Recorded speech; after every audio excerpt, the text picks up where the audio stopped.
video, kelihatan kan videonya ya. Ini yang samping sebelah kiri ini pada jam sebelum pandemi menyerang saya sempat mengambil foto juga bersama teman-teman saya. Dan ini video pas kemarin hari itu, pas hari Sabtu kemarin tuh saya mengambil video. Ini gerbangnya seperti ini. Lanjut. Nah, Monumen Pancasakti ini sendiri terletak di daerah Jalan Monumen Pancasakti nomor 1 RT 4 RW 9 Lubang Buaya, Kecamatan Cipayung, Kota Jakarta Timur. Kota Jakarta Timur, daerah khusus ibu kota Jakarta. Nah, kalau teman-teman di sini yang mau datang ke Monumen Pancasakti bisa ya langsung ke alamat yang ada di sini. Ini ya kurang lebih videonya bisa kita saksikan ya.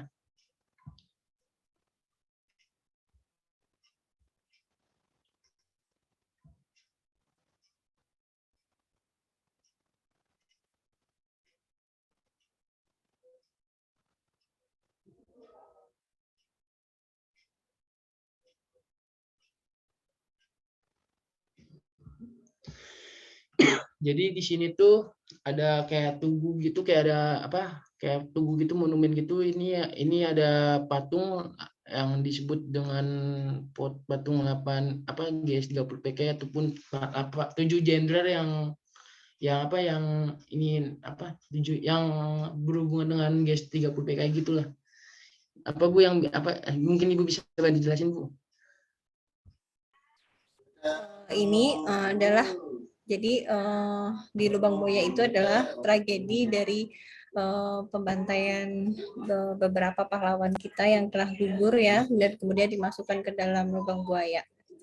Nah, nanti ada ditampilkan data-datanya siapa saja pahlawan yang sudah dimasukkan oleh para penjajah ya, para PKI ke dalam sumur, siapa saja nanti ada datanya. Kemudian ada nama-namanya, kemudian nanti silahkan dicermati. Nanti ada pertanyaan ya, maksudnya dihafalkan siapa saja yang gugur, kemudian siapa saja yang telah dimasukkan ke dalam lubang buayanya. Kalau ini adalah jadi itu lubang buaya sebelum kita menuju lubang buaya oleh Presiden nanti diresmikan dulu untuk Monumen Pancasila Nasional, Pancasila Sakti ini ya. Jadi sebelumnya ini nggak ada, zaman dulu nggak ada. Monumen Pancasila Sakti ini adalah baru beberapa tahun ini dibangun untuk memperingati perjalanan yang ada di Lubang Buaya gitu ya. Jadi dibuatlah Monumen Pancasila Sakti gitu sebelum masuk ke Lubang Buayanya langsung gitu ya. Jadi nanti yang kita bahas adalah sejarah Monumen Pancasila Sakti sama lubang buayanya gitu. Siapa saja yang sudah dimasukkan ke dalam sana, gitu ya. Pada intinya ya ini Monumen Pancasila Sakti dulu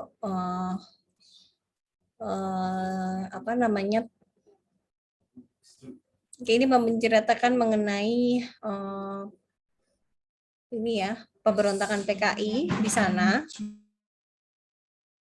Pemberontakannya ditumpas dalam waktu singkat gitu ya, yang menunjukkan bahwa Pancasila tidak dapat diganggu gugat siapapun. Katanya itu pernyataan dari PKI-nya.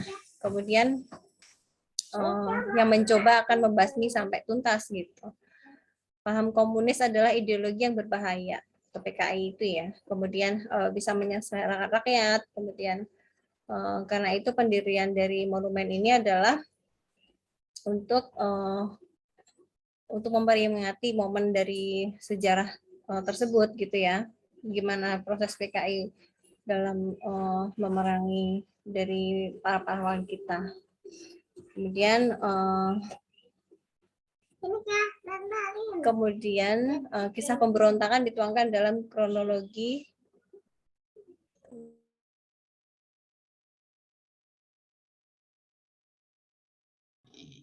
Halo Bu. Ya.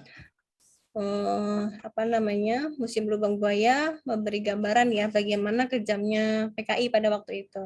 Kemudian nanti memang ini dibuka untuk umum ya, jadi diharapkan para pengunjung dapat mengetahui bagaimana sejarah GS30 PKI yang lengkapnya, kemudian tragedi berdarah yang diakibatkan oleh pemberontakan PKI, gitu ya, sehingga lebih diwaspadai akan adanya bahaya komunis, gitu.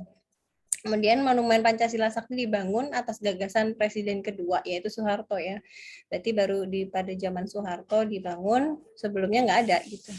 Di atas tanah seluas 14,6 hektar, monumen ini dibangun dengan tujuan mengingat gitu ya, perjuangan para pahlawan mempertahankan ideologi negara Republik Indonesia. Untuk Pancasila Sakti terhadap ancaman dari komunis khususnya.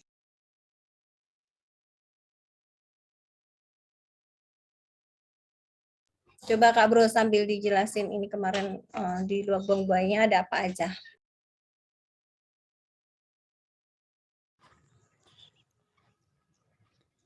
Iya, ini apa namanya, kalau ini tuh sumur maut. Ini kenapa disebut sumur maut? Karena ini tempat pembuangan 7 jenderal ataupun 7 perwira yang berhubungan dengan GS30 PKI untuk inilah apa namanya, untuk mempertahankan ideologi Pancasila itu sendiri. Nah, ininya sih, ini kayak bentuk sumur mautnya bahasanya. Sumur mautnya seperti ini. Ini diambil pas posisi lagi PPKM, dan itu kan boleh dikarenakan untuk penelitian seperti ini itu sih. Mungkin kalau teman-teman modul Nusantara ini mau lihat lebih lanjut, bisa datang ke Lubang Buaya itu sih. Ini gambaran sedikit kurang lebihnya seperti ini lah. Mungkin Ibu bisa tambahkan, Bu.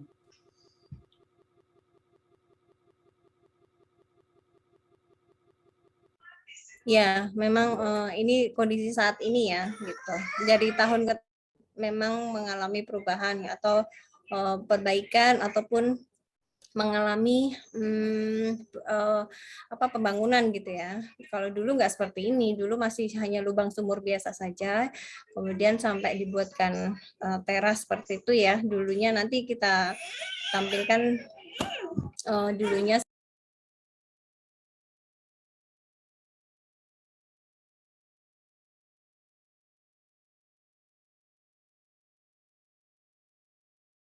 Maaf Bu, ke Yunmut Bu. Nah, kemudian di apa namanya, nanti kita tampilkan zaman dulu lubangnya seperti apa, sejarahnya seperti apa gitu ya. Biasanya kita cari di Wikipedia, kadang kan ada di zaman dulu seperti apa lubang buayanya. Nanti saya carikan. Kemudian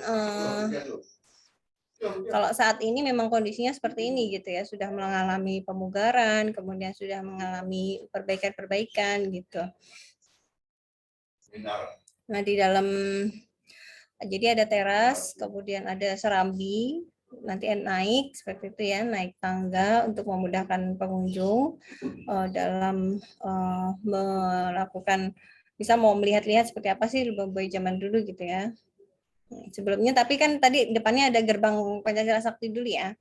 Nah, setelah gerbang Pancasila Sakti itu sebenarnya masih banyak tempat-tempat, misal ada spot-spot yang sejarah lain. Cuman yang saya kupas di sini hanya lubang buayanya saja gitu.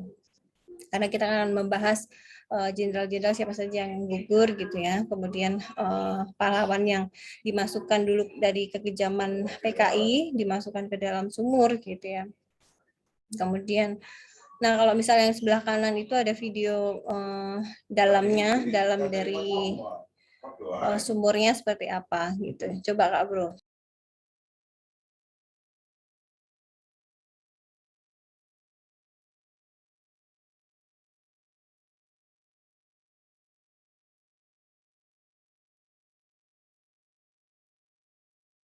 Seperti itu ya. Itu nggak bisa diputar ya Kak Bro ya?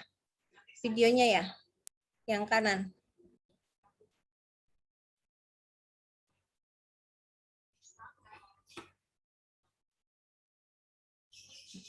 Oke.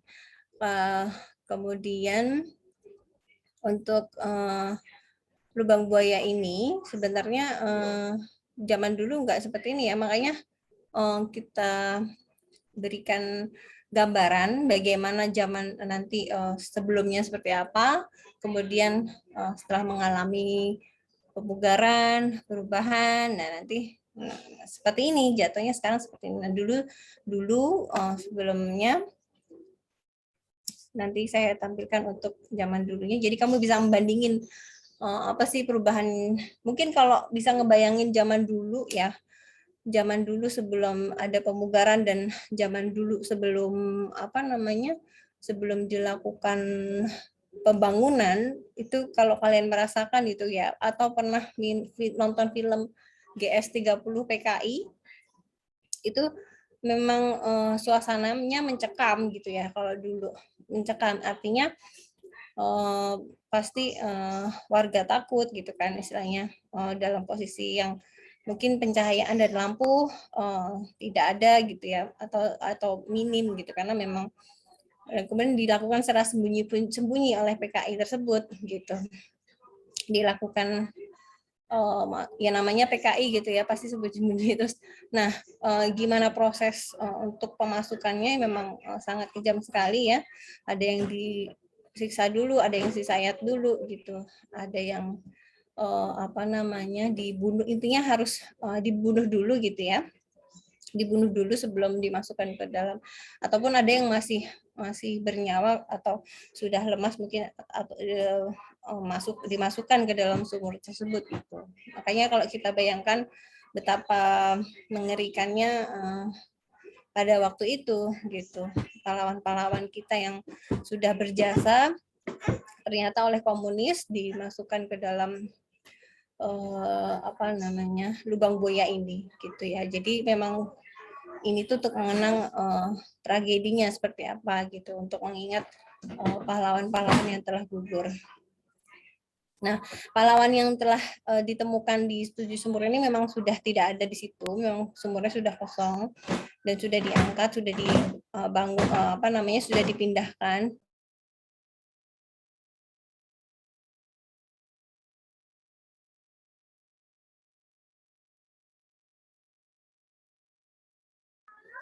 Apa namanya, sudah dipindahkan di sumur itu, memang sudah tidak ada gitu ya, dipindahkan ke makam pahlawan yang ada di Kalibata khususnya ya, jadi untuk makam-makam pahlawan yang ada di dalam Kalibata, dan di sana telah diberikan penghargaan juga ya, maksudnya ada bintang-bintangnya gitu untuk di makam pahlawan khususnya gitu. Jadi memang sudah tidak ada di sini, sudah diangkat satu-satu. Nah, dulu untuk proses pengangkatannya pun penuh drama ya, karena kan memang itu pahlawan yang sangat kita cintai atau mereka pada saat itu gitu. Warga juga sangat sedih, apalagi keluarga gitu ya. Ketika diangkat juga dalam kondisi yang mengenaskan, ada yang sudah membusuk gitu ya, atau karena memang disiksa dulu juga gitu.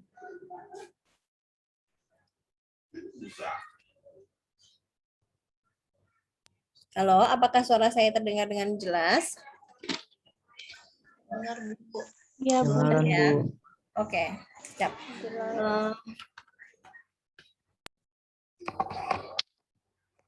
Nah, hari ini kita coba bincang-bincang mengenai sumur lubang buaya ini gitu. Nanti kalian silahkan sharing apa yang, kalau yang sudah nonton pasti merasakan ininya ya, feel-nya ya, gimana dulu. Karena kan kita setiap ada momen GS30 September ini ya, nanti pasti ada pemutaran dari televisi nasional, itu ada tragedi GS30 SPKI gitu. Makanya yang sudah sering nonton berarti udah merasakan gitulah ya, bagaimana peristiwa pada saat itu, kemudian kenapa peristiwa itu terjadi gitu ya oleh PKI gitu. Dan PKI juga punya ideologi sendiri, tapi ideologinya dalam pemikiran yang salah atau dalam bentuk komunis jatuhnya. Tuh ya. ini sendiri penjelasan dari sumur maut. Makanya kenapa disebut sumur maut, yaitu karena memang tempatnya untuk membuang pahlawan kita yang sudah berjasa,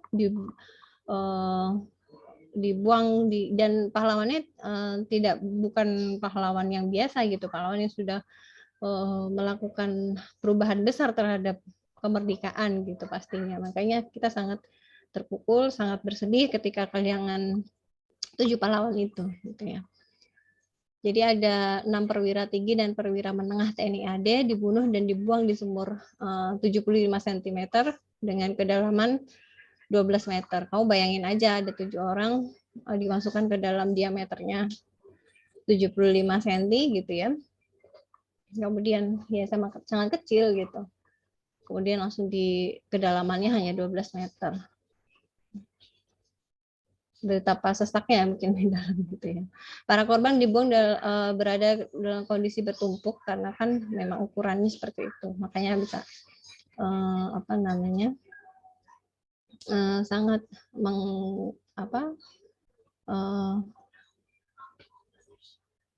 menyedihkan kalau kita bayangkan gitu, pada saat itu gitu ya.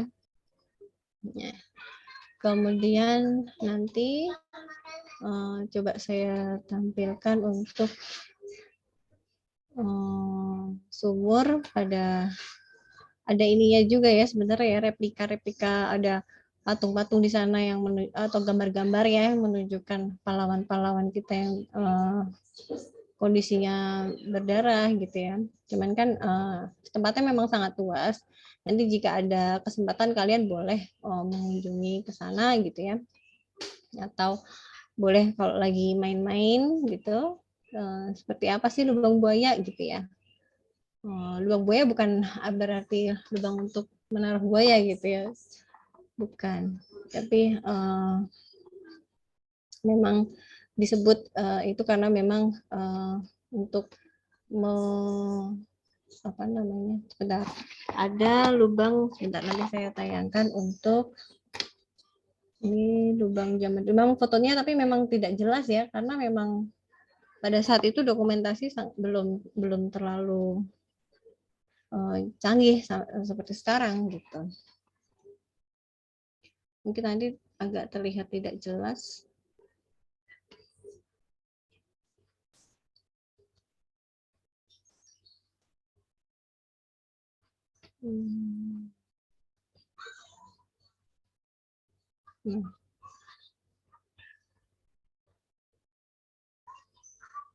Nah, seperti ini. Dia hanya berdiameter 7,5 cm ya, 75.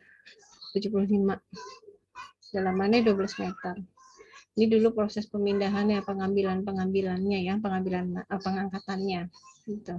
Dimana dia menggunakan tali seadanya gitu ya untuk memindahkan pahlawan kita ke makam pahlawan gitu di Kalibata. Ini prosesnya dulu. Jadi ada lubang, terus ada pohon. Dulu seperti ini. Kalau sekarang kan tadi sudah kalian pahami bagaimana proses perbaikannya sudah seperti apa. Sudah bagus karena memang untuk kita kalau memang untuk dikunjungi dan untuk gimana supaya orang merasakan gitu bagaimana dulu pahlawan kita hianati di situ ya, atau ada kudeta di sana, ada yang namanya pembantaian oleh komunis gitu ya, supaya kita lebih menghargai bagaimana kerja keras pahlawan ternyata sampai ujungnya dengan meninggal dengan mengenaskan gitu ya, atau tidak wajar gitu. Ini adalah zaman dulu dan dokumentasi memang tidak jelas ya, belum sejelas sekarang gitu. Nah, kalau ini diambil di 30 September 2019, berarti masih agak baru ya. Kalau yang sekarang mungkin ya memang ininya tidak berubah, mungkin yang berubah hanya kanan kirinya bangunan sekitar sekeliling gitu. Ini September 2019 oleh tribunmakassar.com. Nah, diambil seperti itu. Ada sudah woles juga ya kalau ada lampu kanan kiri, kemudian ada tugu untuk dikasih bintang 4 ya untuk menghargai, untuk memberikan jasa kepada pahlawan yang sudah gugur. Beda ya, kalau dulu masih seperti ini, memang tidak sangat tidak layak gitu. Sebagai kuburan juga nggak layak gitu ya. Nah, seperti ini. Nah, nanti sambil bedain tadi video dari Kak Bro kalau seperti apa proses yang sudah dibangunnya gitu.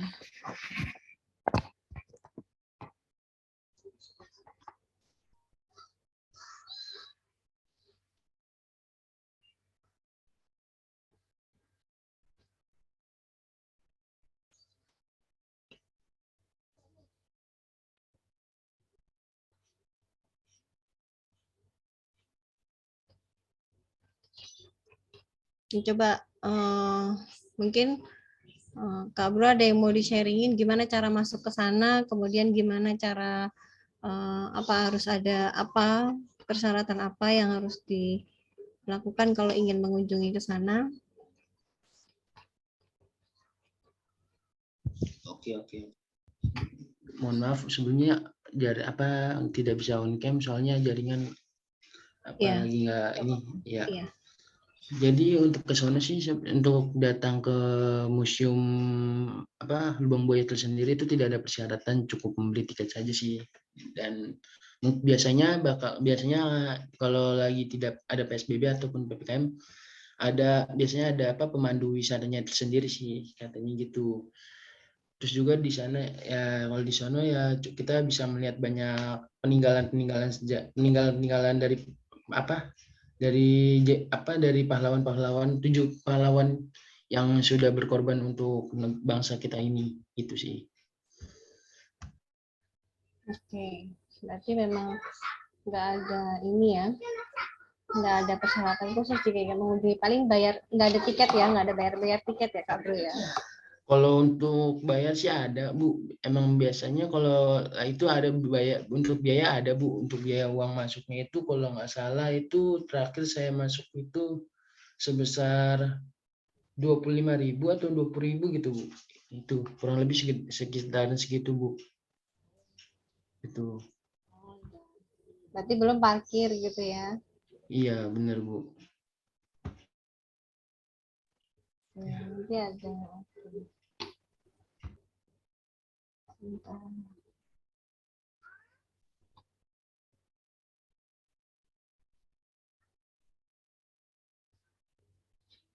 Nah, sebentar Bu, di stop screen dulu. Oke. Ada lagi, maaf ya agak bising di rumah ya. Sebentar, ada lagi gambar dari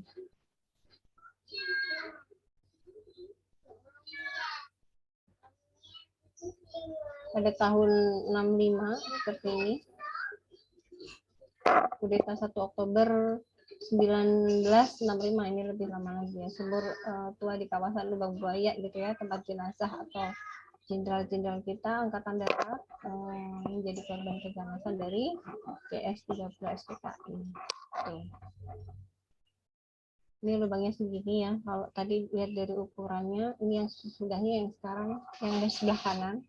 Yang sebelah kiri adalah dulu waktu tahun 1965 sudah dimasukkan paksa pastinya gitu. Setelah, tapi posisi sudah meninggal atau sudah tidak ada gitu ya. Maksudnya jasadnya sudah tidak bisa berdaya gitu ya. Makanya dimasukinnya. Jadi pasti di dalam pasti bertumpuk. Gitu. Ya, mungkin saya mau kasih tambahan sedikit sih, bukan untuk lubangnya itu tadinya itu jadi lubangnya itu sebenarnya nggak terbuka seperti itu, tadinya itu lubang itu ditutupi oleh pohon pisang itu sih kalau kata orang-orang sekitar ataupun beberapa pendapat pengurus itu bilang, jadi pada zaman dulu tuh tidak ada apa namanya, belum, lubangnya itu emang ditutup-tutupin supaya orang-orang sekitar tidak ada yang tahu bahwa itu tuh sebuah apa ya, kayak lubang, padahal lubang itu berisi tujuh mayat para jenderal itu sendiri. Jadi yang tahu itu ada namanya polisi siapa lupa saya. Itu kemarin saya sedikit dikasih tahu oleh Bapak itu, Bapak pengurus itu dibilang, jadinya sedikit dibilang sharing ke kamu bahwa lubang buaya itu tadinya itu ditutupi oleh sampah-sampah ataupun oleh pohon-pohon gitu supaya tidak ada yang tahu bahwa itu tuh sebuah makam gitu. Ya gitu doang sih, Bu. Iya, memang untuk mengumpat untuk tidak supaya tidak diketahui ya, tapi lambat laun ternyata keluarga kita ada yang tahu dan ternyata dilakukan pembongkaran itu gitu. Tapi sebelumnya memang ditemukan ya lubangnya segini gitu pada tahun 65. Nah kalau yang sebelah kanan kan memang sekarang ya sudah diperbarui dan sudah mungkin supaya awet gitu ya, agak diberi semen-semen sedikit supaya tidak gugur atau tidak hilang bekas jejaknya gitu. Jadi supaya kita masih bisa menggali seperti apa sih lubang buaya pada saat itu gitu, untuk diambil sejarahnya untuk kita kenang gitu ya, untuk cerita juga anak kita nanti. Kemudian ini kalau kalian ke sana nanti ada proses, ada miniatur juga, ada gambar-gambar yang menggambarkan, ini hanya ilustrasi gitu ya, diambil dari jadiberita.com. Nah di sana prosesnya seperti ini gitu.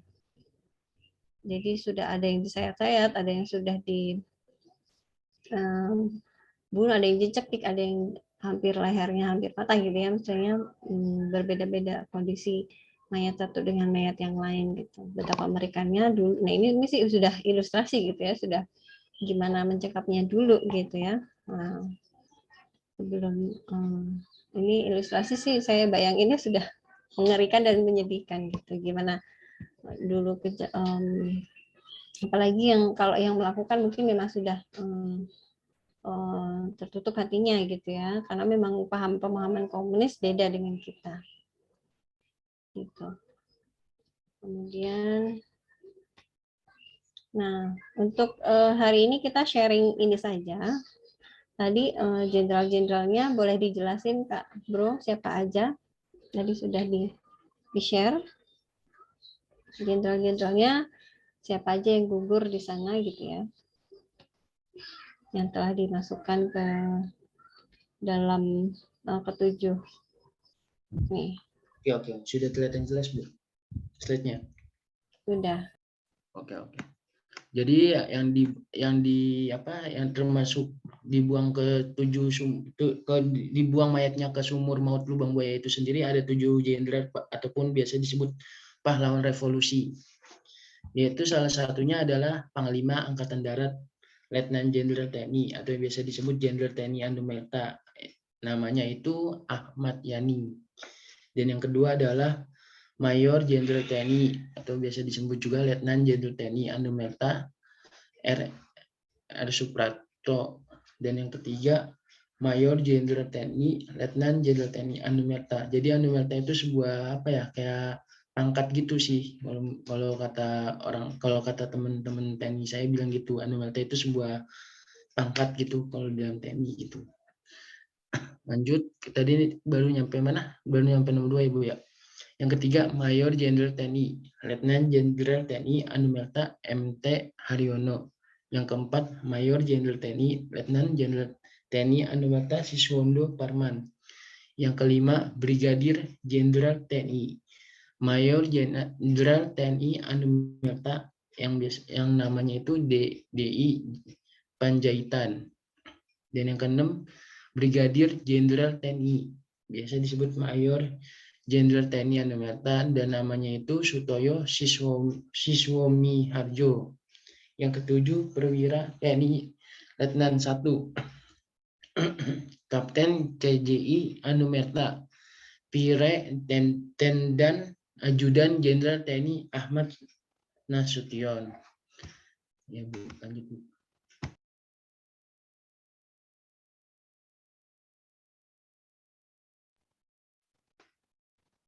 Bu, ke Yunmut Bu, maaf. Suara Ibu belum kedengaran Bu. Oh, ya. Oke. Oke, lanjut. Ya, jenderal-jenderal kita mulai dari Jenderal Ahmad Yani, kemudian ada nih kalau Jenderal Ahmad Yani dulunya menurut Jenderal Mayor Wawan itu mengungkapkan saat penjemputan Jenderal Ahmad Yani dengan cara menyergap masuk melalui pintu belakang gitu ya, kemudian dibunuh dulu. Pada saat itu juga baru apa namanya setelah melakukan penyekapan, kemudian apa namanya mengepung gitu ya, ada yang bertugas mengepung, ada yang bertugas untuk membunuh gitu. Jadi setelah dikepung atau dibunuh baru dimasukkan ke dalam lubang buaya satu persatu seperti itu. Mulai dari tadi nomor 1 tadi siapa, coba lihat lagi dari nomor 1. Ini Panglima Angkatan Darat. Ahmad Yani ada Suprapto. Coba ceritanya Suprapto. Yang oleh Suprapto rombongan mendatangi Majen. Pada ini informasinya dari ini ya, dari website terkait. Rombongan ini mendatangi Majen Suprapto pada pukul 4.30 berarti dini hari. Kemudian mengatakan bahwa Suprapto diminta untuk menemui Soekarno pada saat itu. Bilangnya saat itu juga gitu ya. Kemudian sebagai prajurit percaya, akhirnya Suprapto langsung mengiyakan gitu ya, namun ternyata jenderalnya dibawa ke lubang buaya dan dianiaya dalam keadaan terikat. Nah, ini lebih sadis lagi gitu ya. Dianiaya dulu dalam keadaan terikat baru dimasukkan ke dalam lubang buaya. Yang berikutnya setelah Suprapto ada Majen MT Haryono gitu.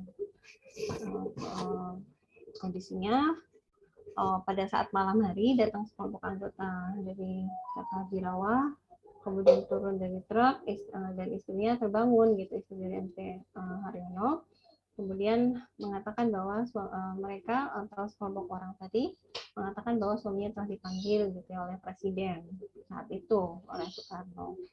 Nah, memang kemudian istrinya kembali ke kamar, kemudian mengunci pintu di belakangnya, gitu ya, mengatakan suaminya apa yang terjadi, ditanya dulu sama suaminya. Ternyata kemudian dia mengatakan kepadanya untuk tidak pergi, istrinya sudah menahannya untuk tidak pergi, gitu ya, dan memberitahu para pasukan untuk kembali lagi nanti di pukul 8, jangan setelah malam hari, suruh balik lagi jam 8, gitu ya. Kemudian ternyata MT Haryono curiga dan mematikan lampu, memberitahu istrinya untuk pindah bersama anak-anak mereka untuk pindah kamar gitu ya. Juga curiga MT Haryono. Kemudian pasukan Cakrawala tadi melepaskan tembakan melalui pintu kamar tidur yang terkunci dan Haryono melompat ke lantai. Jadi memang ada tragedi gitu ya, dan ada kecurigaan dari MT Haryono. Beda dengan tadi karena kalau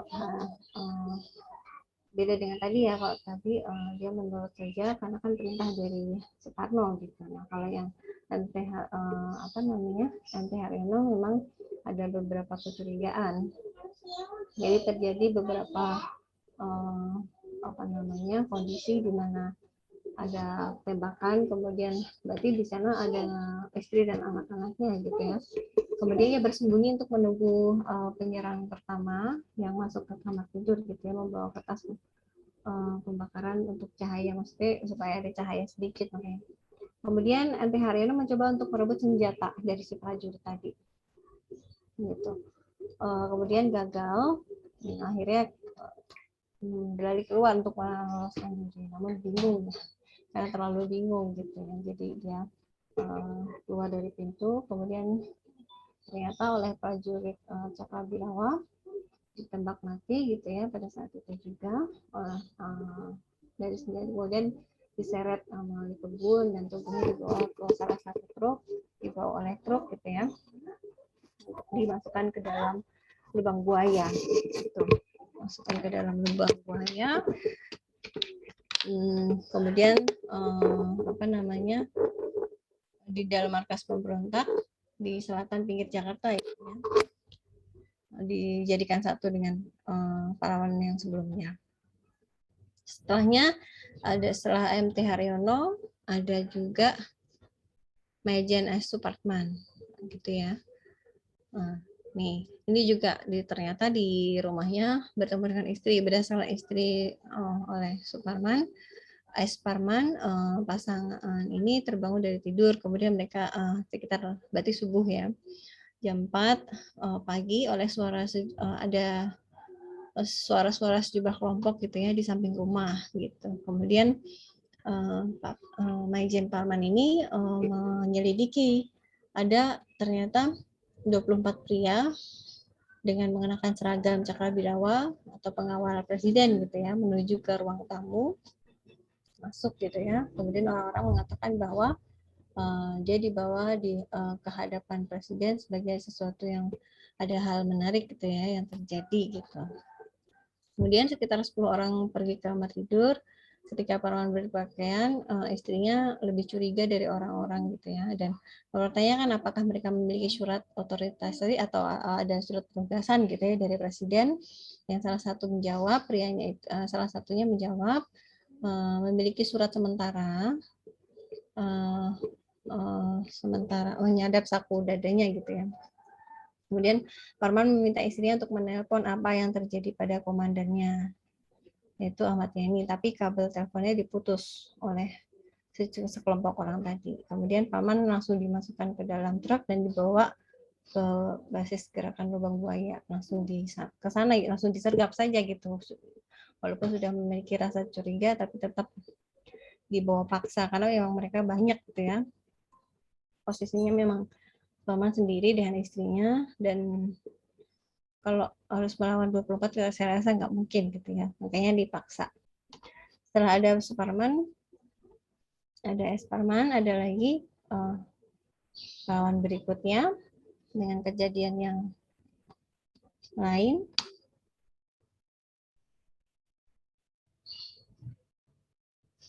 Setelah Parman ada siapa Kak Bro? Oke, ada Brigjen DI Panjaitan ya. Ini fotonya seperti ini. Diculiknya pada 1 Oktober pada tahun 65, kemudian subuh juga, memang kebanyakan subuh dan malam gitu ya, karena memang serangan secara diam-diam. Pasukan berseragam datang menggunakan 2 buah truk, pasti pakai truk itu juga ya, seragamnya pun masih sama, Cakrawirawa tadi. Mengepung rumah Panjaitan, kemudian dari segala penjuru arah gitu ya, tapi dirinya mengira pasukan itu ditugasi untuk menjemput agar bertemu dengan Soekarno. Memang dengan alasan setiap penjemputan pasti di atas perintah Soekarno gitu ya. Kemudian Panjaitan menggunakan pakaian rapi, resmi, lengkap, tanpa diduga malah ditembak gitu ya di rumahnya hingga hancur. Barang-barangnya berserakan. Kemudian lalu Panjaitan turun dari kamarnya di lantai 2 dan menemui rombongan pasukan tersebut. Kemudian Jenderal Alfred Tapanuli ini, Brigjen Panjaitan, sempat melawan sehingga dirinya ditembak di halaman rumahnya gitu. Langsung dibawa pergi. Kasihan ya. Jadi memang tidak diduga-duga, entah itu malam, entah itu pagi, mereka dipaksa secara diam-diam gitu ya, atau dibunuh, ada yang dibunuh, ada yang disiksa di sana gitu. Kemudian baru dimasukkan ke dalam lubangnya. Kalau Brigjen Sutoyo Siswo Miharjo juga pada tanggal 1 gitu ya, tanggal 65 itu anggota gerakan 30 SPKI atau gerakan 30 September yang dipimpin oleh Sersan Mayor masuk ke dalam rumah Sutoyo di Jalan Sumeneb, Menteng, Jakarta Pusat. Mereka masuk melalui garasi samping rumah, kemudian mereka memaksa pembantunya untuk menyerahkan kuncinya gitu. Dipaksa gitu ya. Kemudian masuk ke rumah itu dan mengatakan bahwa Sutoyo dipanggil oleh Soekarno. Lagi-lagi alasannya dipanggil oleh Presiden Soekarno. Kemudian mereka membawa langsung ke markas gitu ya. Nah, kalau ini nanti disiksanya di lubang buaya gitu ya. Dia tidak disakitin di rumah tapi langsung dibawa ke markas. Kemudian selanjutnya ada Letu Pierre Andreas Tendian, keturunan Prancis ini ya. Kemudian masih sebenarnya bukan sasaran penculiknya, ada tulisannya, akan tetapi pada tanggal 1 Oktober dirinya tengah berada di dalam rumah Jenderal Ahmad Nasution gitu, atasannya gitu, yang merupakan target sesungguhnya. Tapi ternyata saat datang para rombongannya bertanya kepada Tendian apakah ada Nasution gitu ya, tanpa ragu Tendian menjawab bahwa jenderalnya dialah jenderalnya gitu, dia mengaku bahwa dia jenderal. Kemudian meskipun dirinya tahu apa resikonya, dia sudah curiga dari awal gitu ya, tapi tindakan itu dilakukan agar sang jenderal bisa selamat, dan akhirnya yang dibawa adalah Letu Pierre Andreas Tendian ini gitu. Ini sangat mulia sekali sih memang. Ini yang sangat patuh terhadap ininya ya, pimpinannya, yaitu Jenderal Ahmad Nasution. Next, coba untuk pahlawan berikutnya. Sudah ya, sudah ada 7. Sudah, nanti coba sebentar. Kita diskusi atau ada yang mau di-share lagi dari setelah melihat nonton. Kita nggak mungkin menontonkan film ya, karena kalau nanti waktunya lebih lama lagi. Kalau ingin ada pembahasan yang mau diutarakan atau mau di-share, silakan. Kita saling berbagi pengalaman mengenai gimana sih, apa bedanya setelah kamu menonton film, yang sering menonton, yang sudah pernah menonton gitu ya, dengan kondisi saat ini, yang berdasarkan cerita-cerita juga, seperti apa pengalamannya gitu ya ketika mendengar tragedi dari lubang buaya gitu. Silakan Kak Bro. Oke, sudah. Oke. Baik, mungkin di sini ada yang mau sharing ataupun atau ingin bertanya boleh ya, atau enggak bisa bicara langsung, bisa di kolom komentar. Nanti bisa saya bacakan juga kalau lewat kolom komentar. Oke, kelihatannya ada nih Bu, satu orang kelihatannya ada yang ingin ditanyakan Bu. Kaliannya Eliani mungkin mau ditanyakan atau ingin di-sharingkan? Boleh, ayo on mic.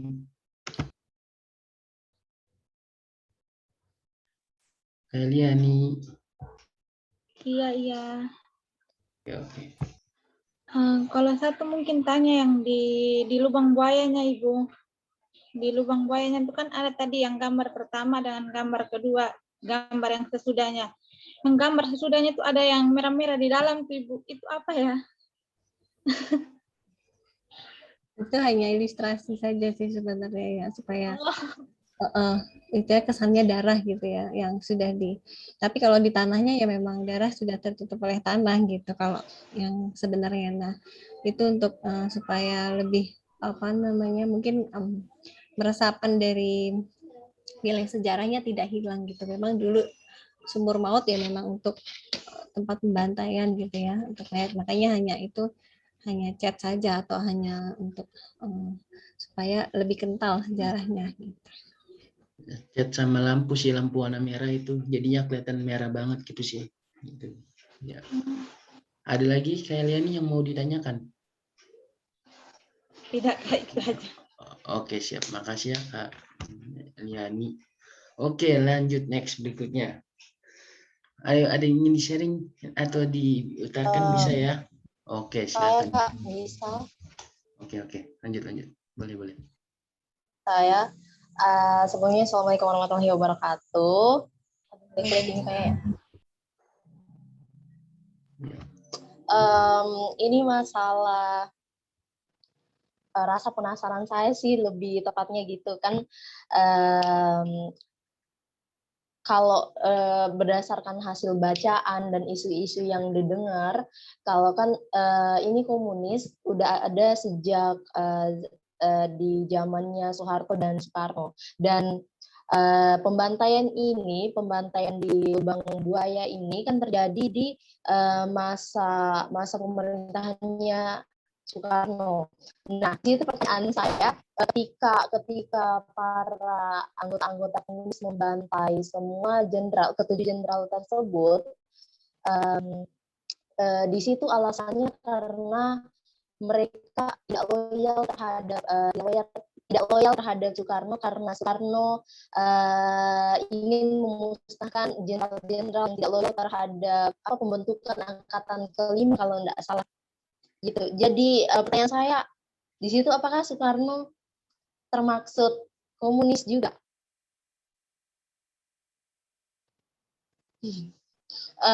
Sorry kalau misalnya pertanyaan sedikit rasis. Ya, memang ini ya, memang sampai sekarang pun masih menjadi kontroversi gitu. Bagaimana proses waktu pada saat itu gitu. Apakah memang Pak Soekarno itu terlibat atau tidak? Memang kita tidak tahu ya, karena kan memang itu mengatasnamakan pemanggilan dari Pak Soekarno gitu. Apa memang itu dari atau sekelompok dari yang Soekarno itu. Iya gitu itu dia. Makanya kita nggak tahu itu apakah memang diutus langsung oleh Soekarno, apa memang tidak gitu ya, karena memang tidak ada pernyataan. Nah itu dilakukan oleh, kalau kita dengar selama ini sih, itu dilakukan oleh PKI atau komunis yang berpahaman tersendiri gitu terhadap pahlawan-pahlawan kita gitu ya, yang digugurkan itu. Entah itu sesuai atau tidak, dan dulu kita kalau memang membayangkan atau kita mendengar cerita pahlawan itu memang sangat berjasa sekali, tapi alangkah baiknya kalau memang ada sesuatu yang tidak sesuai ya jangan seperti itu kan, misalnya gitu ya pemahaman. Atau kalau memang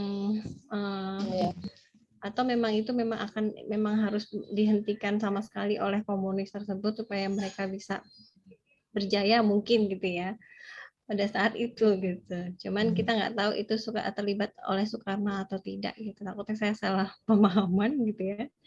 Nanti saya salah ngomong gitu ya. Karena memang pendapatnya beda-beda gitu. Iya, saya juga gitu Bu, karena dari hasil bacaan, dari hasil tontonan semua, ada yang bilang kalau Soekarno dia dalang di balik PKI tersebut. Dan ada juga yang bilang untuk menyetarakan sesuatu yang saya lupa itu pokoknya iya memang tapi kalau dari sisi memang kalau dari bacaan, tapi memang Soekarno tidak mengaku bahwa dia masuk PKI ya, enggak, dan mungkin ya saya tidak tahu di baliknya seperti apa gitu ya. Mungkin ada pemahaman beberapa yang memang memahami bahwa memang dalangnya Soekarno gitu ya. Tapi ada beberapa pemahaman memang itu dilakukan oleh PKI itu sendiri gitu, di luar dari perintah dari Soekarno gitu ya. Dan dikarenakan juga saat itu Soekarno yang sedang memimpin, jadi otomatis orang-orang berpikiran bahwa Soekarno yang menjadi dalang di balik itu semua. Iya, betul. Gimana, Kak Bro, ada tambahan? Siapa Kak Bro dalangnya? Kalau untuk dalang saya juga belum ada sama sekali info, ataupun belum ada inilah masih simpang siur bahasanya. Belum ada kejelasan juga dari manapun gitu sih. Ada lagi Kak Nur yang ingin ditanyakan atau ingin di-sharing? Kayaknya itu aja deh. Oke, nanti kalau misalnya udah ada nanti bisa kita sharing ya. Itu aja. Ya. Oke. Makasih. Iya, Kak. Ayo, ada lagi yang ingin ditanyakan atau yang ingin di-sharing kan? Boleh. Saya. Siapa? Saya Jihan. Oke, kajian. Ayo. Terkait itu sih mau menanggapi Kak Nur Yuliana. Iya, kan tadi kalau menurut saya sih kayaknya bukan Pak Soekarno deh dalangnya. Soalnya kan Pak Soekarno itu juga ikut dalam perumusan Pancasila gitu loh. Jadi kalau dilihat dari situ ya, masa sih Pak Soekarno mau kan ini kan setahu saya penyerangan G30 SPK ini kan latar belakangnya karena ingin mengubah dari Pancasila ke komunis ya, ke paham komunis.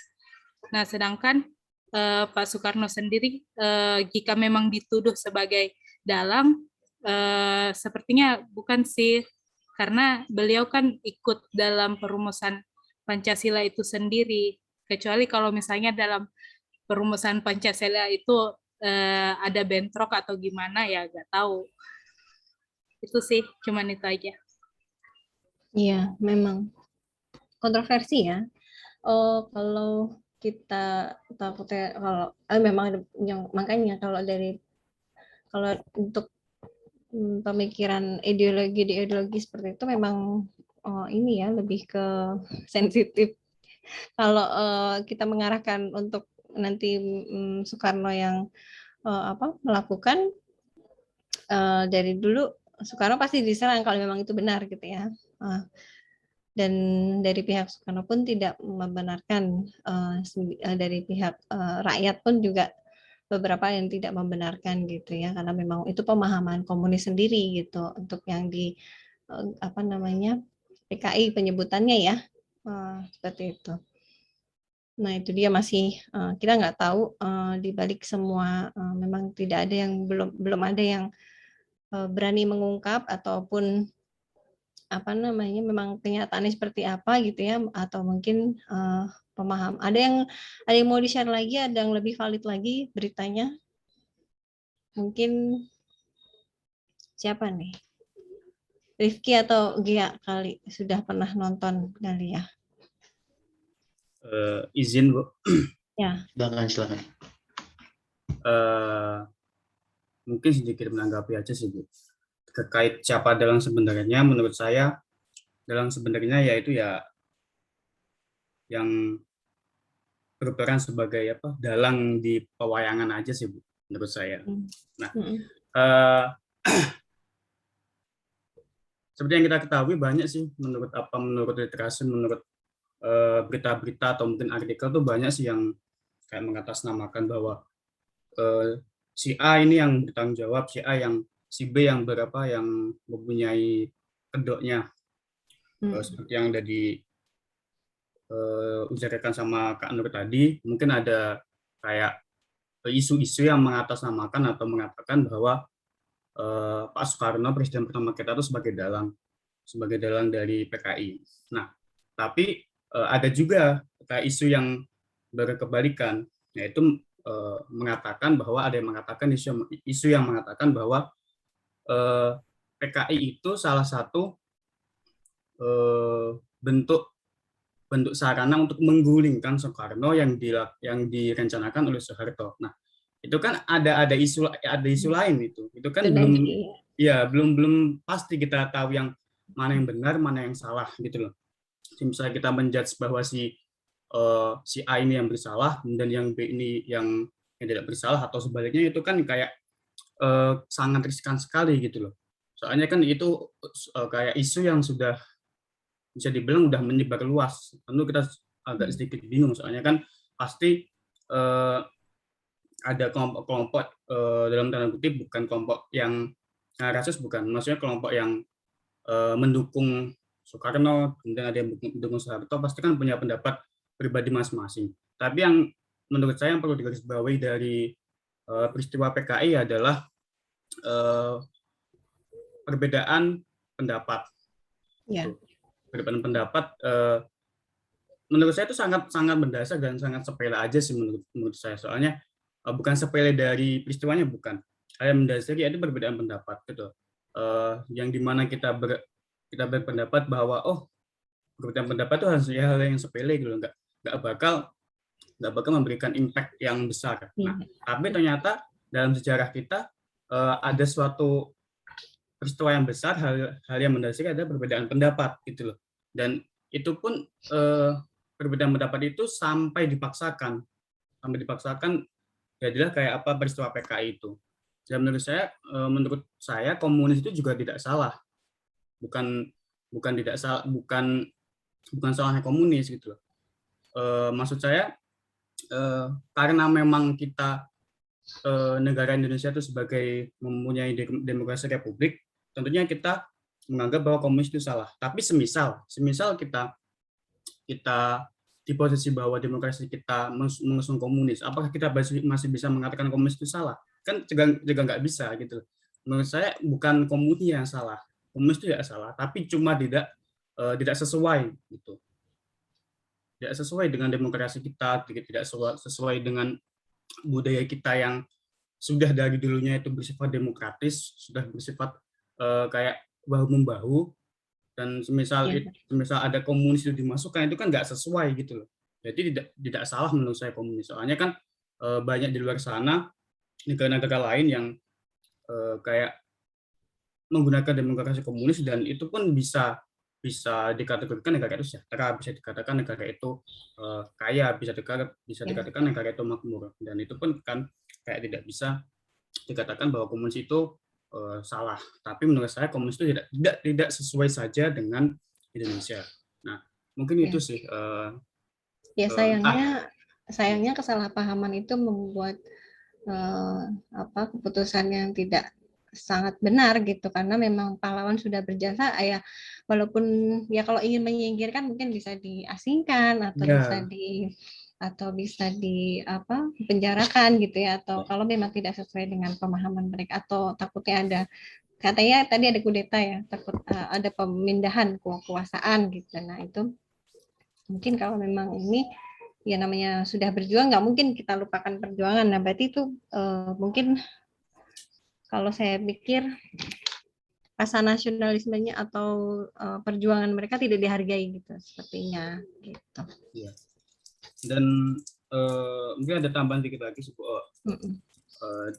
jangankan kita jangan dulu lah kayak mencari siapa yang benar antara Pak Soekarno atau Pak Soeharto, yang siapa dalang dibalik sebenarnya dari PKI. Sebelum masuk ke situ juga terdapat sebuah isu tentang organisasi Gerwani.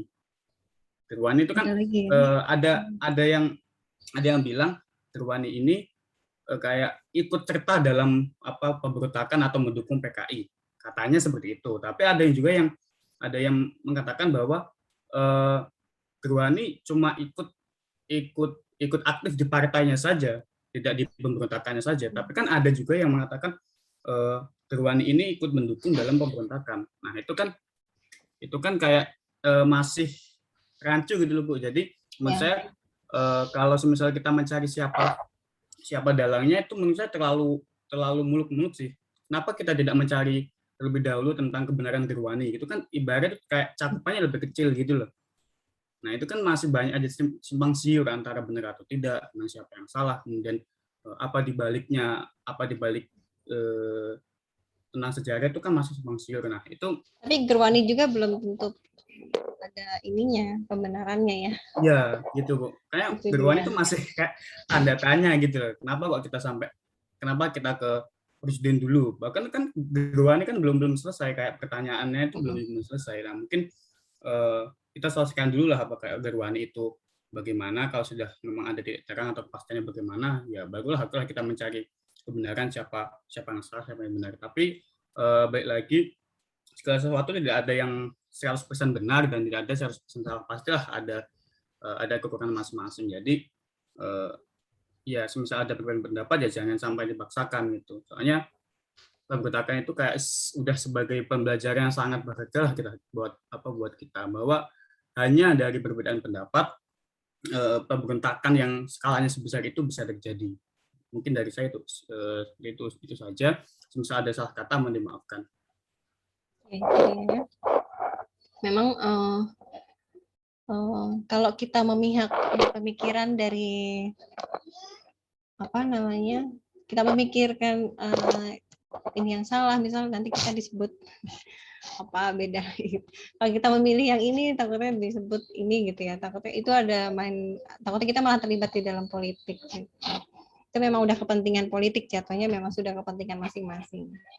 Kebenaran dari suatu pihak kepentingan pribadi gitu ya. Ada lagi yang mau beli masukan coba dari pandangan S30 PKI? Dari Lubang Buaya, sebenarnya ini memang kita ingin kunjungan virtual ke sana gitu ya, tapi kan memang tidak lepas dari sejarahnya yang di sana, sudah terdahulunya itu seperti apa. Sebenarnya materi kita memang kunjungan gitu, tapi kalau ingin membahas lebih jauh mengenai bagaimana pemberontakan pada saat itu, merasakan peristiwa pembantaian tersebut, peristiwa yang tidak mengenakan di dalam negara kita gitu ya. Kita bahas, ayo silahkan di sharing gitu. Jadi nanti kalian bisa membandingkan gitu ya, kondisi Lubang Buaya saat ini seperti apa sih dibandingkan dengan yang dulu. Mungkin kalau sekarang udah tidak begitu menyeramkan untuk daripada kejadian dulu gitu ya, karena kita tidak merasakan, tapi yang merasakan adalah pahlawan-pahlawan yang sudah gugur gitu ya, dan yang tahu hanya PKI atau PKI sendiri pun mungkin ada disuruh gitu ya, atau ada pemandunya gitu, jadi mereka hanya melakukan sesuai dengan perintah atau memang ada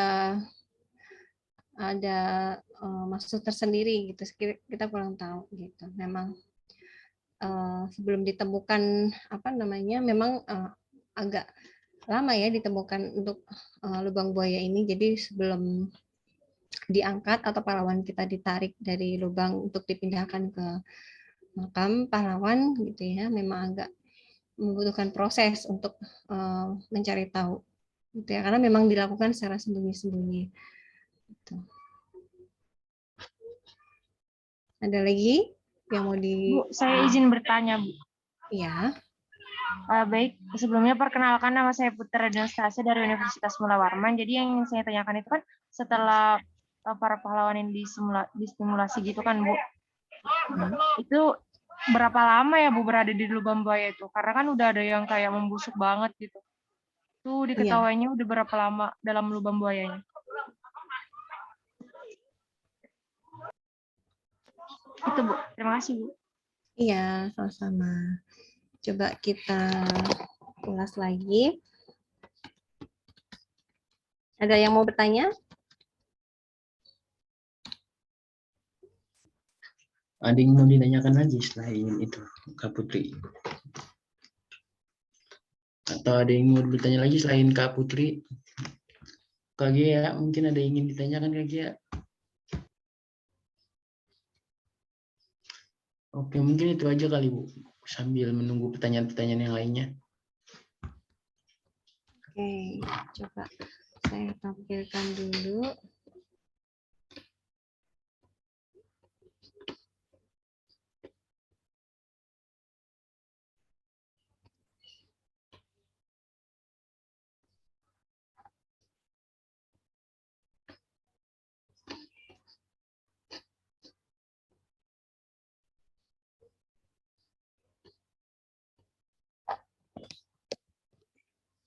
Oke, kalau ini sih masih proses kudeta tadi ya. Jadi pada tanggal Dewan Jenderal adalah sebuah nama yang ditujukan untuk menuduh beberapa jenderal TNI AD yang akan melakukan kudeta terhadap Presiden Soekarno gitu ya pada hari ABRI nanti di 5 Oktober 65 gitu ya. Itu adalah ada yang namanya Dewan Jenderal gitu ya. Kemudian situasinya makin memanas ketika berkembang isu bahwa Dewan Jenderal itu merencanakan bahwa pemeran kekuatan dari Mats Verton pada hari Angkatan Bersenjata 5 Oktober nanti dengan mendatangkan pasukan-pasukan dari Jawa Timur, Jawa Tengah, Jawa Barat, kemudian sesudahnya terkonsentrasinya kekuatan militer yang besar ini di Jakarta gitu ya. Kemudian Dewan Jenderal bahkan telah merencanakan melakukan kop kontra revolusioner. Nah, kemudian pimpinan PKI, DNID membicarakan isu Dewan Jenderal tadi dengan Subandrio yang menangkap ketua BPI Badan Pusat Intelijen atau isu tersebut, isu itu sampai ke telinga Presiden Soekarno gitu ya pada saat itu. Kemudian ternyata Bung Karno kemudian menanyakan kepada Panglima Letjen Ahmad Yani apa benar ada Dewan Jenderal gitu ya dalam Angkatan Darat antara lain untuk menilai kebijaksanaan yang telah saya gariskan. Nah, ternyata Soekarno pun tidak tahu sehingga menanyakan ke Ahmad Yani gitu ya. Dan Jenderal Ahmad Yani menjawab ya, tidak benar gitu ya. Yang ada ialah Wanjakti atau Dewan Jabatan dan Kepangkatan Perwira Tinggi. Dewan ini mengurus jabatan kepangkatan perwira tinggi gitu ya, Angkatan Darat. Kemudian lalu isu dikembangkan lagi dengan menyebutkan ada jenderal-jenderal yang tidak loyal pada pimpinan besar revolusi. Ini ceritanya seperti itu ya kalau kita kutip dari liputan 6 ya. Kemudian Dewan Jenderal akan mengadakan COP kontra-revolusioner, yaitu isu itu berkembang sekitar Mei, Juni, dan Juli. Kemudian mencapai puncaknya pada bulan Agustus dan September pada tahun 65. Kemudian dikutip dari Sekretariat Negara Republik Indonesia, gerakan 30 September atau pemberontakan Partai Komunis Indonesia dilatar belakangi aksi dan penumpasannya gitu ya pada tanggal 14 Agustus 65. Kemudian Presiden Soekarno jatuh pingsan dan muntah gitu ya. Menurut dokter terdapat dua kemungkinan dengan kondisi Soekarno yang beliau akan wafat atau menjadi lumpuh karena pada saat itu langsung sakit gitu ya setelah mendengar. Nah itu kemudian rupanya kejadian ini menimbulkan pikiran pimpinan PKI dan AID untuk yang baru kembali dari Moskow Peking merebut kekuasaan gitu. Tahu Soekarno sakit gitu ya. Nah, baru si pimpinan PKI ini ingin merebut kekuasaan. Nah, itu dia ya, ceritanya sih seperti itu. Tapi kita kembali lagi takut ini menurut liputan 6 ya. Kemudian gerakan S30 SPKI ini juga melibatkan sebagian pasukan Cakrabirawa yang tadi menyergap tadi ya, adalah komandan dari Batalion 1 Kawal Kehormatan Letkol Untung Syamsuri yang memimpin gerakan ini gitu.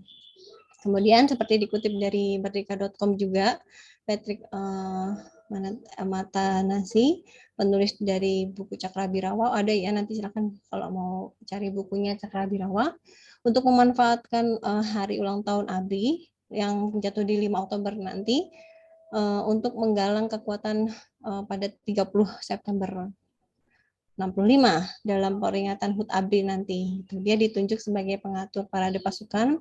Posisi ini nanti membuat dia punya kesempatan ya mengontak bekas anak buahnya di Kodam Diponegoro. Nah, pasukan 30 September dibagi dalam 3 kelompok, yakni Pasupati, Bima Sakti, dan Pringgodani gitu, dipimpin oleh perwira dari Cakrabirawa. Itu anak buah dari Untung tadi ya, Letkol Untung. Kemudian Pasupati dalam penculikannya membunuh langsung 7 jenderal tadi. Kemudian sebelum 8 jenderal yang akan diculik, namun satu nama Brigadir Jenderal Ahmad Sukendro lolos karena sedang melawat ke Cina. Sebenarnya harus menjadi target juga ya. Satuan Pasupati terdiri dari 250 anggota Cakrabirawa. Kayak sangat banyak ya untuk menumpas 7 pahlawan tadi gitu ya. Kemudian Sersan Mayor Bongkos, anggota resimen dari Cakrabirawa yang menjadi salah satu pelaku penculikan terhadap 7 jenderal tadi, mengungkap sebelum penculikan terjadi ada pengarahan dari kawasan Halim Perdana Kusuma pada tanggal 30 September yaitu pukul 15. Nah, itu dia. Mulai dari situ gitu ya. Nah,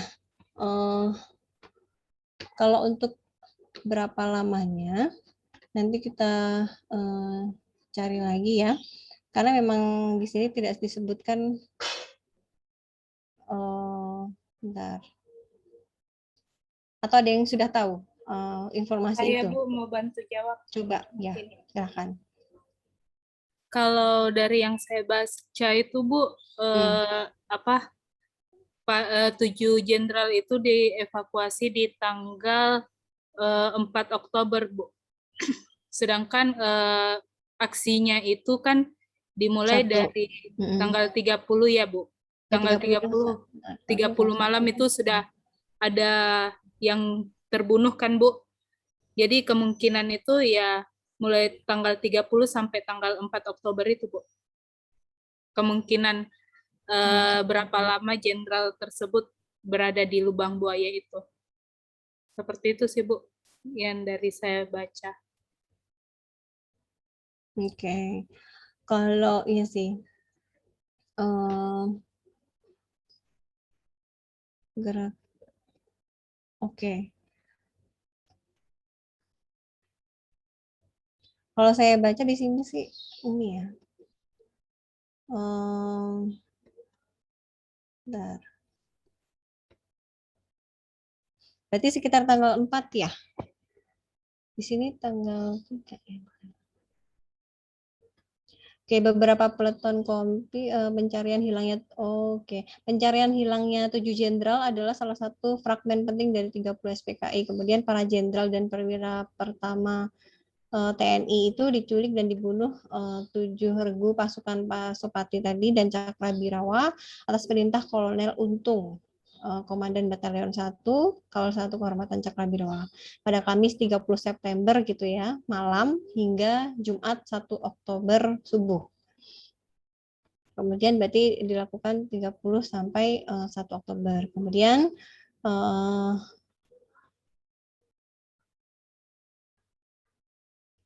di sini sebentar.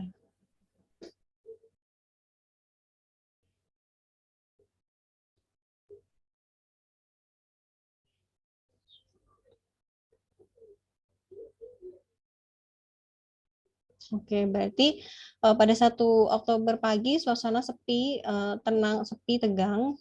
Sintong bersama beberapa personel RPAKD yang tengah siap bersiap untuk diberangkatkan menjadi relawatan ke Kuching, daerah Kuching Malaysia, mendadak dipanggil Faisal. Ini si Sintong ya. Kemudian ia bersama Komandan Kompi RPKAD menghadap Komandan RPKAD Kolonel Sarwaedi Wibowo. Kemudian mereka diberitahu bahwa suasana negara genting gitu ya. Itu pada tanggal 1 ya. Kemudian sejumlah perwira tinggi dibunuh tinggi di tubuh TNI menghilang gitu. Nah, mereka baru sadar pada tanggal 1 itu ternyata sudah menghilang gitu ya. Alih-alih bertugas ke Kuching Malaysia, mereka diperintahkan mencari keberadaan para jenderal yang hilang tadi pada tanggal 1 itu langsung diperintahkan gitu ya. Kemudian khususnya berebut kembali kantor RRI Jalan Merdeka. Kemudian yang sudah sempat dikuasai oleh pemberontak yaitu PKI tadi ya. Ternyata setelah kemudian Pangkalan Halim Perdana Kusuma yang ada di Jakarta Timur dekat Lubang Buaya juga ya. Tanggal 3 Oktober menerima laporan intelijen bahwa para jenderal dibawa ke desa Lubang Buaya. Nah, berarti pada tanggal 3 dia telah menerima laporan dulu dari intelijen, laporan dari intelijen gitu ya, bahwa para jenderal itu dibawa ke desa Lubang Buaya, namanya memang desa Lubang Buaya gitu ya. Kemudian informasi itu adalah kesaksian dari agen polisi 2 Sukitman yang sempat diculik pasukan Pasopati dan ketika berpatroli pada tanggal 1 Oktober kemarin yang ketika pahlawan-pahlawan diambil gitu ya, pernah sempat diculik gitu. Kemudian dekat rumah Panjaitan, Kebayoran Baru, Sukitman berhasil kabur. Ternyata mereka kabur, kemudian dari Sekapan dan melarikan diri ke markas komando RPKAD Cijantung. Gitu. Kemudian tentunya suasana Lubang sangat tak seramai seperti sekarang. Saat itu masih sepi, memang kebun-kebun ya, masih rumah dulu gitu ya, kampung agak masuk gitu, jadi orang tidak banyak tahu gitu. Di desa Lubang Buaya hanya terdapat 13 rumah, ini menurut dari newsdetik.com, yang terpencar jauh gitu ya, jaraknya rumahnya tuh jauh, jadi memang kemudian satu kawasan hanya dihuni misal 3 rumah atau dan 1 sumur, karena memang kondisi itulah dimanfaatkan para simpatisan PKI dan menjadikan basis berkumpul serta mengusir warga. Jadi memang kondisi rumahnya juga tidak terlalu banyak gitu ya, jadi mudah untuk menguasai daerah itu gitu sebelum ada kejadian pemasukan mayat gitu ya. Tak mudah bagi pasukan RPKAD untuk menemukan titik lokasi gitu ya. Para jenderal itu. Kemudian lebih-lebih Sukitman tidak tahu persis tempatnya di mana itu gitu ya. Memang sudah tahu di daerah Lubang Buaya, tapi belum tahu titiknya di mana. Kemudian dibantu oleh warga, pasukan Sintong menyisir seluruh tempat yang ada. Beberapa kali mereka menemukan gundukan tanah yang diduga sebagai timbunan baru, tapi ternyata bukan gitu. Baru setelah itu ada seorang warga yang menunjukkan tempat lain bahwa pohon pisang ada di bawah pohon pisang berupa sumur tua yang sudah ditimbun dan disamarkan gitu ya. Dan ada kecurigaan bahwa korban itu yang dicari di sumur tersebut gitu. Kata Sintong dalam bukunya. Ini terdapat di dalam buku Sintong ya. Kemudian ia pun meminta semua personel Peleton 1 Kompi Tanjung untuk menggali lubang secara bergantian dengan warga gitu ya. Nah, ternyata ditemukan timbunan dedaunan segar, batang pohon pisang, kemudian ada pohon lainnya. Jadi ditutup pohon-pohon seperti itu biar supaya menyamarkan tempatnya dan mungkin dari takutnya bau gitu ya. Kemudian mereka semakin yakin bahwa lubang itu adalah lubang jenazah. Karena menemukan potongan kain yang biasa digunakan sebagai tanda oleh pasukan batalion. Ada tandanya gitu ya. Ada beberapa atribut mungkin yang dari Arveteri Banteng Raider Jawa Tengah dan Batalion Infanteri Raider dari Jawa Timur gitu. Kemudian baru di kedalaman 8 meter setelah digali gitu ya tercium bau busuk ternyata. Kemudian semakin larut personel RPKAD berteriak ketika menemukan kaki gitu ya yang terkumpul gitu ya di atas timbunan tersebut gitu. Sintong meminta penggalian terus walaupun sudah malam gitu ya. Jenazah terlihat agak tidak jelas di kedalaman 12 meter ditemukan langsung dilaporkan pada Faisal dan diteruskan kepada Panglima Kostrat Majen Soeharto. Gitu ya. Versi sedikit berbeda diutarakan oleh wakil komandan. Nah, ini ada versi lain. Cakrabirawa Kolonel CPM dikutip dari bukunya berjudul Mauli Selan, penjaga terakhir Presiden 2014. Pada tahun 1 Oktober 65 siang, pasukan patroli itu Resimen Cakrabirawa yang tengah mengontrol perumahan Pirwira di Pasar Rebo, di daerah Pasar Rebo ya, menemukan agen polisi 2 Sukitman di depan kantor Penas Jakarta Timur. Sukitman yang terlihat kebingungan lalu dibawa ke markas Cakrabirawa untuk dimintai keterangan. Keesokan harinya 2 Oktober gitu ya, Sukitman diserahkan ke Komandan Jaya, saat itu dipimpin oleh Brigjen Umar Wirahadikusuma. Lalu Sukitman kembali dibawa Mako pada tanggal 3 Oktober, melaporkan perkembangannya, kemudian termasuk penemuan dari agen polisi itu kepada Presiden Soekarno. Presiden sedih ya atas nasib para jenderal yang diculik, khususnya Jenderal Ahmad Yani yang kesayangannya, dan sangat setia tadi ya dilihat dari kesediaan Ahmad Yani langsung untuk ikut gitu ya karena dipanggil oleh Soekarno gitu ya, tapi ternyata akan dibunuh. Kemudian Mauli juga ditugasi Soekarno mengawal pencarian para jenderal. Ini versi yang satunya lagi ya. Ia ditemani Letnan Kolonel Ali, pasukan gerak cepat gitu ya, PGT, melakukan pencarian ke lokasi seperti diceritakan Sukitman. Saat itu mereka menemukan sebuah rumah, tiba-tiba pasukan RPKAD yang dipimpin oleh Mayor Santoso datang dengan membawa Sukitman sebagai penunjuk jalan. Beda lagi ya versinya ya, kalau tadi warga yang menunjukkan, kemudian dilakukan penggalian, pemimpinnya pun beda gitu. Mauli dan Santoro bernegosiasi dan akhirnya melakukan upaya pencarian dan menggali sumur tua tersebut gitu ya. Sumur tua berdiameter 75 dengan kedalaman 12 meter menyulitkan evakuasi jenazah. Pada 4 Oktober, Soeharto meminta bantuan kepada Komandan Korps Angkatan Laut, Brigjen Hartono untuk meminjam peralatan. Oke, berarti baru diangkatnya pada 4 Oktober, tapi mendengar beritanya bertiga gitu ya, tanggal 3 Oktober. Berarti diangkatnya 3 sampai 4 Oktober gitu. Kemudian beda lagi ya, ini versinya ya. Berarti ada 2 versi cerita ketika penemuan mayat ini atau penemuan 7 pahlawan. Jadi ketemu di jalan gitu ya. Maksudnya ketemunya kemudian bentar. Ke-9 orang itu sebentar, sudah ya. Oke. Itu saja sih. Jihan, siapa tadi yang bertanya? Jihan ya. Tadi Jihan ya? Bukan. Siapa? Putri Ayu. Putri Ayu ditemukannya sekitar tanggal 3 sampai 4 gitu ya, membutuhkan waktu dari malam sampai keesokan harinya. Baik Bu, terima kasih Bu atas jawabannya. Iya, karena memang beda-beda pendapat ya dari buku satu dengan buku lain. Tapi terus saya bacakan gitu ya, dan sumbernya gitu. Saya takut, saya memang tidak, karena kan memang kita tidak terlibat pada saat itu gitu ya. Memang versi dari sejarahnya pun judul yang mendalangi siapa, kemudian dari cerita penemuannya itu pun berbeda gitu. Betul Bu, jadi kayak ada beda pemahaman gitu ya Bu. Siapa yang menemukan, siapa yang menggali, itu kebenarannya pun simpang siur gitu. Ada beberapa pendapat ya. Tadi kan katanya ditemukan oleh ini ya, beda lagi gitu. Yang pertama yang saya ceritakan dan yang kedua saya ceritakan berbeda. Ada lagi yang mau menanyakan? Silakan, mau berpendapat lagi. Ini yang hadir berapa orang? Mahasiswa ya? 10, Bu. Oke, 10 berarti hanya ini ya. Nova, Angelita, Eliani, Gea, Jihan, Nur Ainin, Nur Yuliana, Putri, Rifki, sama Taufik.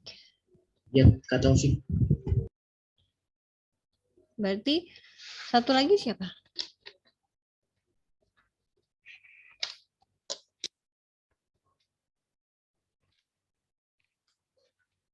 Kan Kak Gea, Kak Nur, Kak Rifki, Kak Ramatia ya. Angelita, Kak Eliani, Kak Taufik, Kak Jihan, Kak Ainin, Kak Putri, Kak Nova. Udah itu.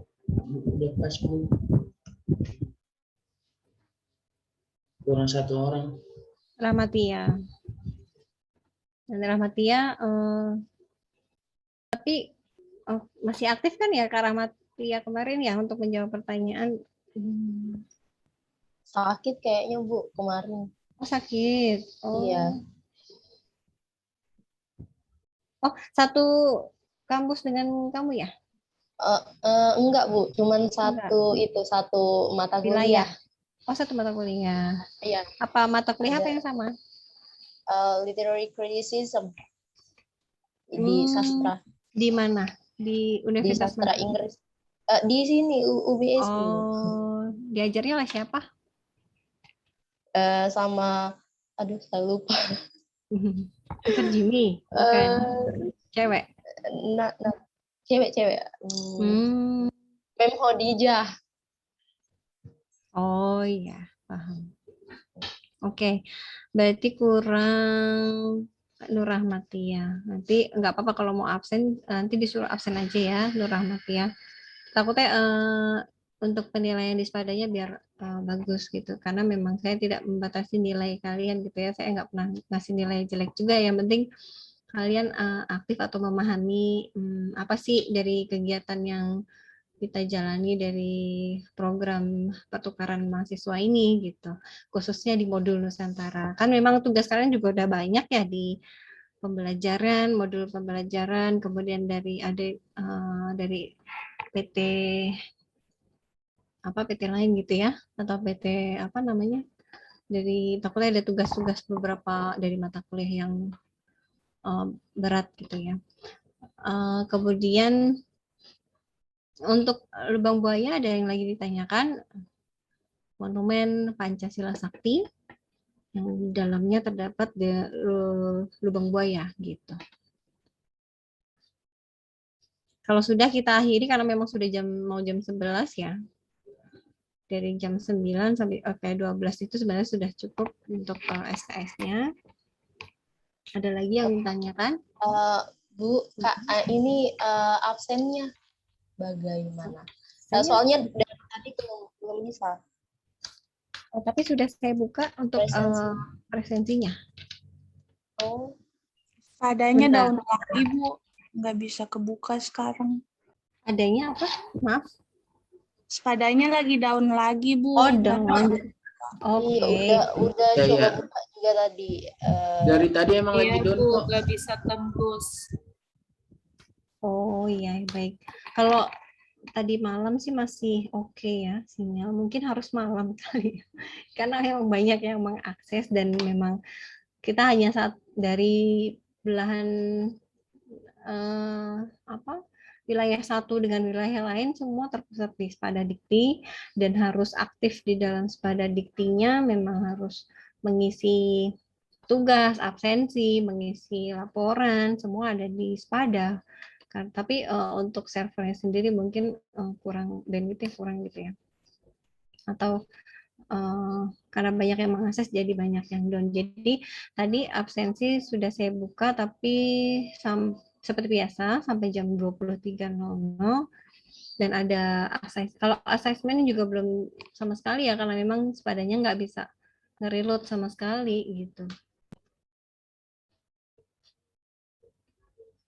Karena memang Spada Dikti ini apalagi di Sabtu Minggu ya khususnya hanya digunakan untuk laporan biasanya dari modul Nusantara, kemudian dari pembelajaran mungkin ada yang mengakses juga gitu. Tapi kalau Sabtu Minggu kebanyakan kegiatan modul Nusantara. Kalau untuk yang hari biasa atau hari Senin sampai Jumat itu biasanya digunakan untuk proses penilaian dan proses belajar di pengajaran ya, modul pembelajaran. Nanti ditunggu saja sampai seperti biasa.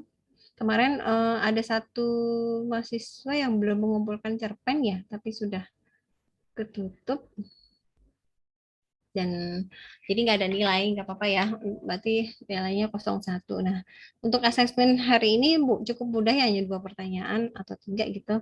Jadi silakan istilahnya itu hanya untuk keperluan absensi saja di sayanya gitu, takutnya di kalian biar terlihat apa namanya aktif dalam pengerjaan. Tuh.